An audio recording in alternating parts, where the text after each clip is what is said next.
વડોદરા શહેરમાં વધુ એક ડિજિટલ અરેસ્ટનો કેસ સામે આવ્યો।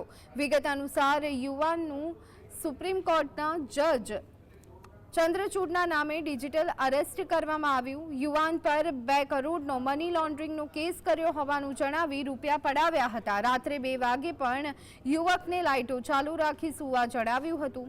સાથે 3 ઓક્ટોબર બપોરે 12 વાગ્યાથી લઈ 4 ઓક્ટોબર સાંજે 10 વાગ્યા સુધી એરેસ્ટ કરી રાખ્યા હતા અને યુવાન પાસેથી 1.65 લાખ રૂપિયા પડાવ્યા હતા।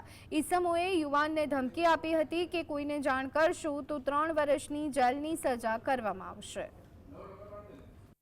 મને ઓડિયો કોલ આવ્યો, મેં રિસીવ કર્યો અને પછી એ રીડાયરેક્ટ થઈ ગયો અને એ રીડાયરેક્ટ થઈ ગયો। એ લોકોએ ડિમાન્ડ કરી પેમેન્ટની, પૈસાની, અને મારા એકાઉન્ટમાંથી ટ્રાન્સફર કરવા પડ્યા અને મને ધમકાવતા હતા, જો આને ડિસ્ક્લોઝ કરીશ તો 3 વર્ષની જેલ થશે અને 5 લાખ આપવા પડશે।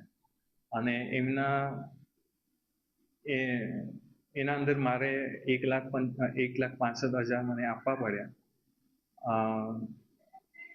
અને મારે 24 કલાક એમના અંદર ઓબ્ઝર્વેશનમાં રહેવું।